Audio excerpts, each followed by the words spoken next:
So science is backing up what many moms already know and teach our kids that happiness doesn't come from money, from success, or smarts. Today, we look at that research that reveals what really makes people happy and what you and your family can do every day to live happier, more meaningful lives. Joining me is Dr. Jennifer Cummings, a communications professor and consultant at the University of Utah. It's great to see you. I know this is a passion point of yours. It's what you study, it's what you teach.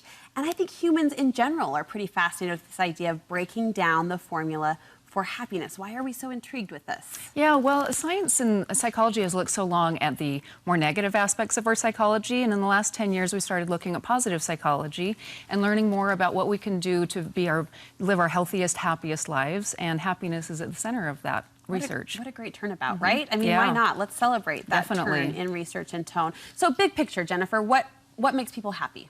So the number one thing in almost every study is relationships. Yes. Having social support, and in one study of men over almost 70 years, the number one thing when they reached their 80s was loving and being loved. So social support is so important to our happiness. Work and health made the list. Work and health, yeah, and it's not just work.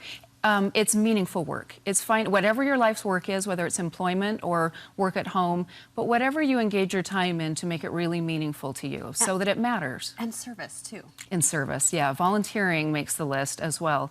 And there's something called the 100-hour rule, in which one study found that if you think about volunteering about 100 hours a year, so that comes out to about 2 hours a week. People were happier and they felt more satisfied overall with their lives. So there is a magic number to it, if you will. There's a magic number, yeah. 100 hours over the year, 2 hours a day. More if you have time, but the happiness really sort of climaxed at about 2 hours a week. I like that. I like that a lot. Let's get into the day-to-day. I think knowing those big picture themes is valuable, and we would all look at that list and say, yes, I value that. Yes, I strive for that. Yeah. But on the ground, on the home front, there are a few habits you say we can start forming in our lives and in our children's lives as well, encouraging it anyway. And the first starts with gratitude. Yeah, gratitude's such a great one because it should become a frame of mind, a way of thinking and living. And being grateful every day doesn't come natural for everybody. Sometimes we're a little bit more pessimistic, or we notice the things that aren't going wrong. So noticing what you're grateful for, what's going well, and then having a practice associated with it. Some people keep a gratitude journal where they write 3 things a day that they're grateful for, but it could also be a practice where you do it around the dinner table and everybody says something they're grateful for, or when you're driving, or before you send your kids off to school, what are you looking forward to today? What went really well today at the end of the day? So always looking for something that makes you notice what's going well in your life. I think the takeaway there for me personally is the actionable item. I'm so grateful. I think one of my gifts is to be naturally grateful and positive. I deeply appreciate that. But at the same time, expressing it, writing it down, science backs that up, that really does instill that deeper within us. Yes. And sometimes it's writing it down for yourself, and other times also writing it down or expressing it to others. Have a recipient where you actually can tell someone face-to-face or in a note how much you appreciate them. Another way to retrain our brains, reliving positive experiences. Yeah, so journaling is an excellent way to do this, but some of us journal when we're frustrated or angry or going through a problem because it really helps you work through problems and issues. Sure, it's therapy. Yeah, and we forget when things are going well to capture that too. So journaling about it allows your brain to relive the positive experience again, training your brain to be more positive. But we could also do the same with telling people about it. Instead of telling them our complaints and our troubles, tell them about the things going well.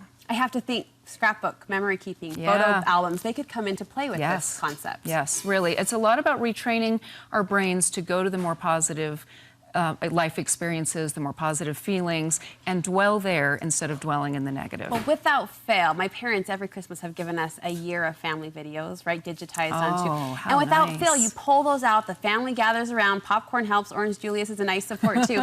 But the laughter and the happiness that comes from reliving those memories, I mean, I feel that. So I'm nodding and agreeing that, yes, no doubt, that would be an exercise to take note of. You point out that doing more of what we're good at also makes us happy. Yeah, we'll call these signature strengths. And most of us know the things that we're good at, and we need to spend more time doing them. When we do them and make them a daily practice, it increases our happiness. And also if we do them with an eye towards them helping the world. Doing this for some greater good. So not just to be self-indulgent. In fact, a lot of the positive psychology research looks at happiness in 3 ways. 1, there's pleasure in the moment. 2, there's the feeling of being engaged in it that I enjoy. And then 3, there's the deeper meaning, that it gives me more life satisfaction. So for happiness, it's not about feeling up all the time, but it might be a deeper contentment. So when we use our signature strengths and we're able to do the things we enjoy, but know that they're carving out deeper meaning for our lives and making the world and our families, the people around us, a better, happier place, that rests deeper in us. I always admire parents who are, within boundaries and appropriately able to shape children toward activities that they enjoy, most important, but also activities that they can succeed at. Because I think, to your point, there is a confidence and a fulfillment, a happiness even, that comes from feeling that achievement. And I know it's a delicate balance. You can't push children into certain corners. But if they're able to enjoy those activities and be good at them, that's a win-win. And then the service component that you talked about, obviously the cherry on top. Does happiness take some effort? Does happiness take work? Well, I think so. In a certain sense, some of it should flow.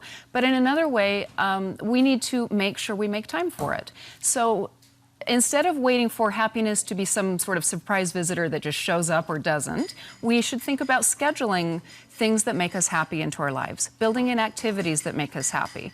So people in one study reported that they named the things that made them happy, and then when they looked at their lives weren't really full of those things. So in a sense, we have to be really intentional about making sure that the biggest things in our lives are the people and the things that bring us satisfaction and rewardingness. It's making sure that happiness punch list lines up with your planner. Yes. Basically. Right. I think this is awesome. Awesome research, and we really appreciate you bringing it to us. Thank you. Tangible, on the ground takeaways that we can employ. Thank you so much.